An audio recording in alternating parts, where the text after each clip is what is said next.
I'm here in South Louisiana along the Mississippi River, and literally in the late 1700s, there were numerous decapitated enslaved people's heads that were lined up along this river.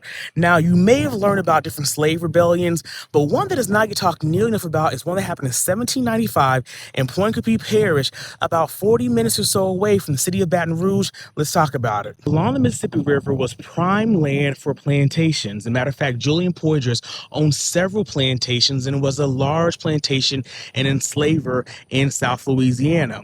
With that being said, this area grew a lot of things like sugarcane in particular, and even cotton as well. But it's important to know that during the 1700s, 1795 to be exact, 57 enslaved people and 3 whites were put on trial because a coalition of enslaved people and free people of color and white folks were coming together to try to fight for freedom. Now, it's said that these enslaved people and these white folks who were helping organize had a plan to literally start a fire on Julian Poydras' plantation, and when folks came to see what was going on, to ambush them and take arsenals and essentially be able to go up and down the river attacking different plantation owners. They were said to be inspired by the Haitian Revolution and the French Revolution as well. So they would be portrayed, and with that being said, a trial did happen. It's important to know that this event took place originally the uprising in April of 1795. Now, May of 1795, the trials took place. Now, out of that, 23 enslaved people were forced to be lynched.